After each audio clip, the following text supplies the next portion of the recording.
Hi guys, and welcome to the Stephen King Sematary Club. Today we are going to discuss book 2 of The Stand.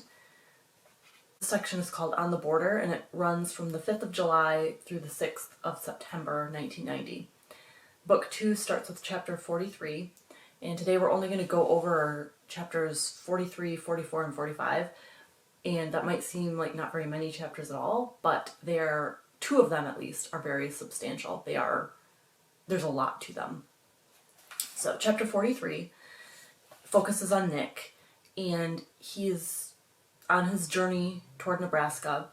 He's going through a town and he sees a corpse in the road, which isn't uncommon at this point. You expect to see lots of corpses after a pandemic like this. And he freaks out because the corpse sits up. And he comes to find out that this corpse was actually a passed out man. And this is how we meet Tom Cullen. And the best thing about Tom Cullen is he spells everything M-O-O-N. That spells whatever. So any word, Tom Cullen spells it M-O-O-N, which is very endearing. We find out that Tom can't read. He's mentally disabled, and it takes quite a while for Nick to be able to communicate to Tom that he cannot hear or speak. So there's a lot of pantomiming going on. And then all of a sudden Tom just puts it together and he knows. So he does have moments of clarity. He has moments where all of a sudden the realization strikes him. Nick is thinking about how lucky he was to run into Tom. Quote, he hadn't really known how much he missed other people until he met Tom, or how much he had been secretly afraid that he was the only one left out of all the earth. Page 404. Nick finds out that everyone in this town has died and he cannot leave Tom behind. So he convinces Tom that he should go with, and he outfits a bike for Tom, and he includes like a little basket so Tom can bring some of his stuff. On the way, Tom freaks out and just abandons his bike and starts running toward a barn. Nick, who has never seen a tornado before, is kind of unsure what's going on, but he follows suit. He ends up going after Tom, and they go into this barn and they go into a cellar where there are dead bodies. And it's pitch black down there, and it gets even darker and darker because the storm is coming, the tornado. The tornado passes right over them, and it's terrifying. I have never experienced a tornado. I never want to. And they're in the cellar with these dead bodies, and both of them sense that there is something else in there. It's very likely that the presence down there is Randall Flagg. They're both uncomfortable. They don't like it. As soon as the tornado passes, Tom is just out of there. He is unhappy with the thing in the cellar. So Tom has saved Nick's life. Nick had saved Tom's life by taking him with him. They press on. They go to Kansas, and there's a drugstore. Tom has eaten some apples that have upset his stomach, so Nick goes into this drugstore to get him some medicine, and Tom's just laying on a park bench. He falls asleep. So Nick enters this drugstore, and he meets a girl who is hanging out in there, Juliet Lowry. He sees her in the drugstore. She seduces him, and then it's kind of decided that she's going to go with them. And Nick is starting to think, what have I done? I'm regretting this already. Quote, he was annoyed with her at first, then bored with her. In the space of an hour, incredibly, he found himself wishing he hadn't found her in the first place, or that she would change her mind about coming with them. Page 424. So she is just mean and cruel. When Nick brings the Pepto-Bismol to Tom for him to drink, Tom doesn't want it. Tom doesn't want the medicine. He's like, oh, I don't like medicine. Nick is insisting that Tom take it. And Julie, to cause trouble, tells Tom that it's poison and he shouldn't drink it. And Tom freaks out because he's been taught not to drink poison, So Nick actually is horrified at what she did, and he slaps her, and they get into this screaming match while she screams at him. And, she threatens him, and she just the rage that she had is completely inappropriate for the situation. And, you know, Nick is like, we don't want you. We don't want you coming with us anymore. And she freaks out even further, and she slashes the tires on their bikes and slashes their knapsacks. And as they're about to leave, she shoots at them. So they flee on foot. They're heading down a road, and a truck pulls up behind them. Some guy has been just traveling along. His name is Ralph Brentner, and he picks them up, and they are on their way now, all three of them. They're going to Nebraska. Chapter 44. And this chapter is about Larry. We find out a lot more about Larry. And he's having a nervous breakdown of sorts. He has ditched his motorcycle entirely because he's become really phobic. He is terrified of having an accident. He doesn't want to travel fast at all. Even going, 20 miles an hour is too fast for him at this point, so he decides to just walk. And he's not eating or sleeping very well, and he's just walking all day in the heat, and it's wearing on him. He's very on edge. And he ends up going to a farmhouse and falls asleep in the shade, and he sleeps for a long, long time. And there's a young boy who appears out of the brush, and he is kind of like a feral kid. He's only wearing underwear, and he is holding a butcher knife, and he stares at Larry, who's sleeping. And then a woman appears, and she says, no, don't do anything. Don't kill this guy. We're going to watch him. So Larry sleeps through this, and the woman, whose name is Nadine, she has dark hair with streaks of white in it, which kind of makes me think of the Bride of Frankenstein, and she calls the boy Joe. So they watch Larry, and Larry starts to feel like he's being trailed. He's just on this journey on his own, and he's walking around, and they are hanging back, but tracking him. So we hear a little bit about Nadine and Joe. Joe was bitten by some kind of an animal and had an infection, and she ended up saving his life with medication, and now he only trusts her, and he only likes her. He has kind of like imprinted on her. So they travel together. They're still spying on Larry. He goes to a farmhouse after he eats a meal and sleeps on a screened-in porch. And in the middle of the night, Nadine notices that Joe isn't there. So she finds him staring at Larry, who's sleeping in the screened-in porch.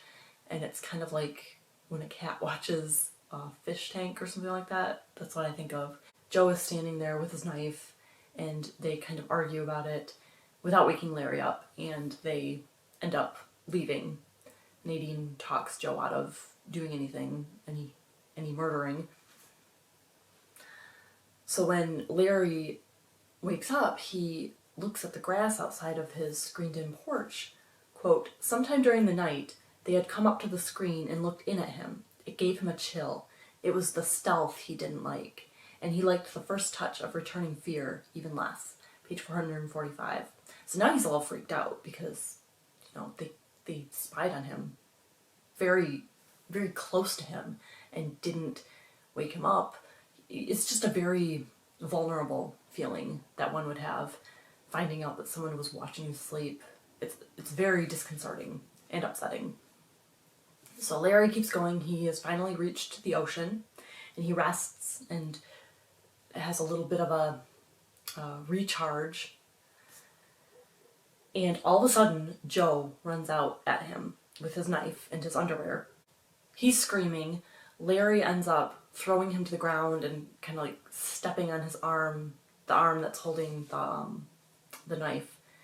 And Nadine is, Nadine comes out behind Joe, and she's trying to stop this from happening. And there's a whole just kerfuffle. Larry ends up getting the knife away. He throws it into the ocean, and he is kind of discombobulated. It was not expected, and it's just a weird situation. So he tells Nadine that, he would like her to come along with him, but he's not so certain about Joe because obviously Joe tried to kill him. And Nadine refuses to abandon Joe. She won't do it. So the three of them are now like an instant family. Larry has taken a guitar from a house that he found, and he starts playing it, and that seems to make Joe like him. And Joe ends up picking up the guitar and just like a musical genius is able to play the things that Larry had been playing. They keep walking. They end up getting to Algonquin, and Harold's message is still on the barn roof. So Larry goes and he inspects the barn that has the message on it, and he finds a little carving. Harold's initials and Fran's initials, and it's in a little heart. So Larry knows that Harold loves Fran, and Harold probably never expected anyone to ever see that, let alone someone see it and then eventually meet him and have this knowledge. So Larry starts kind of trailing Harold. Like he finds Harold's message, he sees payday wrappers, which Harold has been littering all over the place with these things, and Larry is able to kind of be a detective and figure out what Harold has been up to and the path he's taken, and they need to get gas because they decide to do motorcycles again. Larry decides that he's going to acquiesce and go back to riding motorcycles, so he has to teach Nadine how to ride, and they need to gas up the motorcycles, and he finds where Harold had gassed them up, and it's just a whole thing where he is starting to build this image of Harold in his mind, kind of like reading a book, or when you listen to the radio, you kind of have a picture of the DJ in your head, and stuff like that. Quote, Larry had gained a lot of respect for Harold, almost a liking in advance. Page 466. Larry dreams of Mother Abigail, and he, Joe, and Nadine are with her, and he feels safe. On the way to Stovington, because remember they saw Harold's message and they decide the best place to go is to Stovington and try and catch up with Harold and Fran. On the way there, they meet Lucy Swan, and she mentions her dreams about Mother Abigail and Randall Flagg. And a lot of these people are just calling Randall Flagg the Dark Man. They don't know that's who he is. We know who it is, so I'll probably most likely just say Randall Flagg, but they often see him as just the Dark Man. You can't make out his features.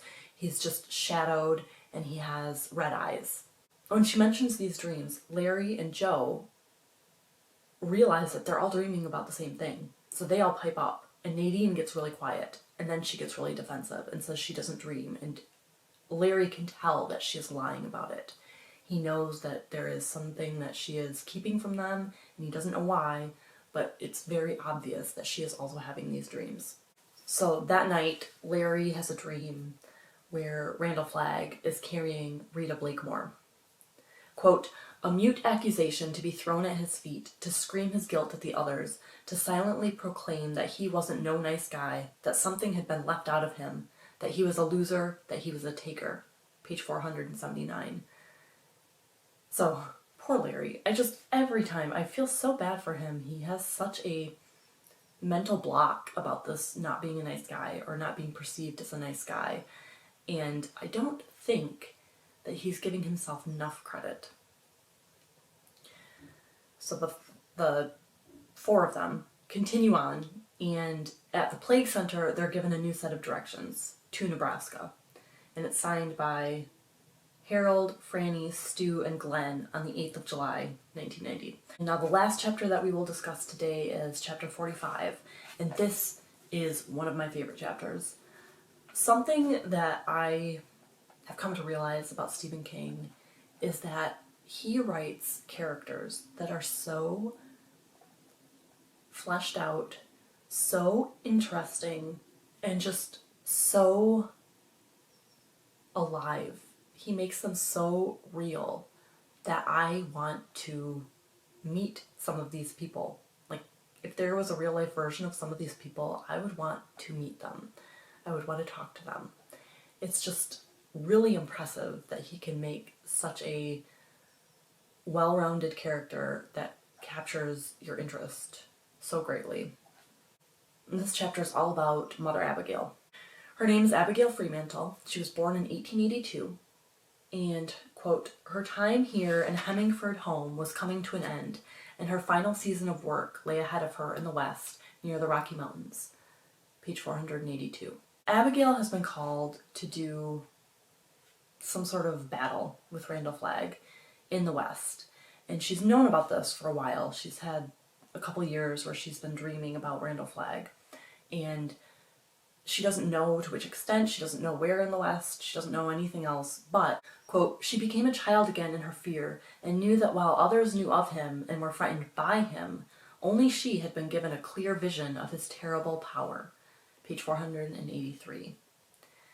So she knows that she has some sort of a mission that she believes God has given her, and she is going to have to travel west and leave her house, and she will die out there. She knows this, and it upsets her because this is the place where she has lived her entire life and she loves it.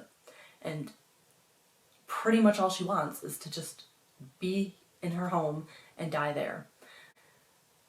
But for the good of humanity and saving the world and all that, she feels like she has to listen and go do this. So we have some of the history. The Fremantles came to Nebraska as freed slaves. Her father was the first man in the county to try crop rotation and to use chemical fertilizer. In 1902, he was invited to join the Grange, and he was the first black man in Nebraska to be voted into the Grange. Abigail married David Trotz in 1902. In that December, she played the guitar at the Grange Hall to great applause and an encore. And she closed by thanking everyone and singing the Star-Spangled Banner. Quote, "It is just about the best song I know on account of what President Lincoln and this country did for me and mine even before I was born." Page 487. And she says it was the proudest day of her life. So Abigail's little house has been the one that everyone is dreaming of. Quote, "She would love this summer all the more because it was to be her last. She felt that clearly, and she would not be laid to rest here, but further west in a strange country. It was bitter." Page 490. So there again, we have the whole, she knows that she's going to die if she goes out west, and she knows she won't be on her homestead, which is just so sad. So at this point, she's just really old and scared and tired, but she keeps plugging along because she feels she has a mission. She knows that company is coming, so she's been dreaming of some of the people who are coming to her. And so she, in order to be a good hostess, walks 4 miles to a neighboring farm to get some chickens. She's going to butcher them and serve them for her company. So she makes a 4-mile journey, and on the way she's thinking about certain things about her life. Her husband, her first husband, David Trotz, died in 1913 of influenza. She married Henry Hardesty in 1916, and he died in 1925. Then she married Nate Brooks in 1926, and as of this moment in time, she had 7 kids, 32 grandchildren, 91 great-grandchildren, and 3 great-great-grandchildren. Quote, "She had outlived all of her children, and that was not the way it was supposed to be, but it seemed like the Lord had special plans for her." Page 497. She gets 3 chickens, and she's too tired to go home that night, so she ends up staying the night, and then she prepares the chickens and does all the work the next day, and then leaves kind of around dusk. And on the way home, in the dark, all of a sudden a ton of weasels surround her. They smell the chicken, they want the chicken, and she is worried that she's going to have to give them up in order to appease the weasels. And they have been sent by the Dark Man Flag. And it's interesting that it's weasels because when she was 12, she was bitten by a weasel and it would not let go of her. And she was dancing around and it just it just clung to her with its teeth. It just would not give up. And ever since then, she's had a very real fear of weasels.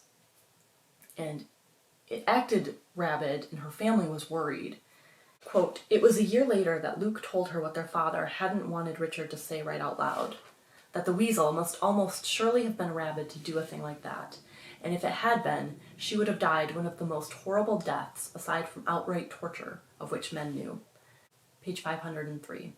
And that just makes me think of Louis Pasteur, and I had a little children's book of him and the rabies vaccine, and it was a book that kind of disturbed me a little bit. I should see if I could find that. So anyway, Abigail tells the weasels to go away, and they just disappear. She has her good force was able to dispel Flag's bad force. So that's impressive that she has that power. On the 24th of July, the company arrives. We have Dick Ellis, who's a veterinarian, Gina, a little girl who injured herself, Olivia, who's in her 50s, Jane, a redhead, and Nick, Ralph, and Tom.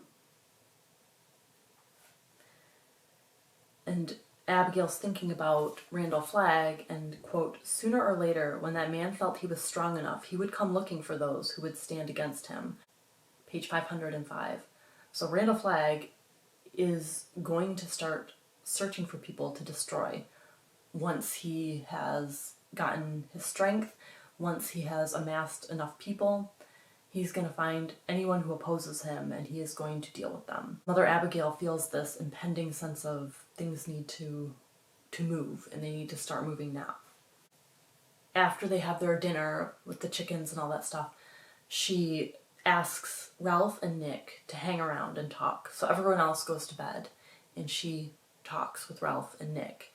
And Ralph is kind of the interpreter or whatever. Nick writes things out, and then Ralph will read them. And about Nick, Mother Abigail thinks, quote, "There was something about him that made her feel she had known him before or had always been meant to know him." And I really like that. It's on page 511. And it seems like they are kindred spirits of some kind. And Nick is, in a way, in charge of things. He's the one who decided to go to Nebraska. He's kind of been gathering people along the way. And he's a very strong person. And he has a lot of integrity.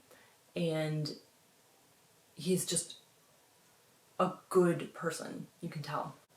Abigail started having dreams a couple years ago. Quote, "I've always dreamed, and sometimes my dreams have come true."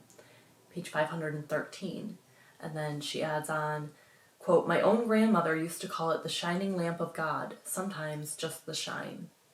Also on page 513. And I love the reference back to The Shining. You know, The Shining is so common in the Stephen King universe, and I love it. Abigail has dreamed of going to Boulder, Colorado, so that is where everyone's going to go. And Nick wants to know who Mother Abigail has been dreaming about. And she says, quote, "A man who doesn't talk much, a woman who is with child, a man of about your age who comes to me with a guitar of his own, and you, Nick." Page 514. So that would be Stu, the man who doesn't talk much, Fran, the one who has a baby coming. The man Nick's age with a guitar would be Larry. So these are the people that Mother Abigail has dreamt of, and these are pretty much my favorite characters. You know, I would say Stu, Fran, Nick, Larry, Mother Abigail are my absolute favorites. And in talking about Randall Flagg, Mother Abigail says, quote, "I know what he's about, but not who he is. He's the purest evil left in the world." Page 514. And she says that, he's going to start calling all these evil people, I mean, not as evil as he is, but, not too far underneath, and people who are weak and people who are lonely, those are going to be the people that he ends up kind of scooping up and bringing over to his side. quote, she thought of the weasels and of the red eye opening in the darkness, page 514. And there has been mention of a red eye opening in the sky, and it just makes me think of the eye of Sauron. It seems very Lord of the Rings. I really like this passage. Quote, there's bitter days ahead, death and terror, betrayal and tears, and not all of us will be alive to see how it ends. Page 515. And it's true, and I hate that, some of the favorite people are going to die, and it just, you don't want it to be true, but it's also a Stephen King novel, so that's coming. Nick also says that he doesn't believe in God, so that is the biggest difference between him and Abigail. She is a firm believer that this is God's plan, that God is, calling the shots, basically, and Nick is like, I don't believe in God. And then Mother Abigail kind of laughs at him and says, well, he believes in you, so, too bad. And I do like their little camaraderie and their ability to disagree. 26th of July, they all pack up and head to Boulder, Colorado. They leave a sign, and they have gotten a truck with a CB radio in it, and they are going to use Citizens Band Channel 14. So they also include that on their signage, saying that they've left, they're going this way, and they will be on this radio channel. So that's going to be good for anyone who finds them. All they have to do is get a radio, a CB radio, and they'll be able to communicate with these people. And then Nick, as they're leaving, is thinking, quote, in his heart he believed everything she had said, and it scared him. He didn't want to be their leader. Page 520. And it's just so true that a lot of times people are just kind of thrust into the position, and he could choose to not accept it, but at this point he might as well. He's the best guy for the job. And we end with everyone leaving the little homestead, and it's just very sad that Abigail has to leave her land. That is it for this week. We will start with chapter 46 next week. Have a spooky day.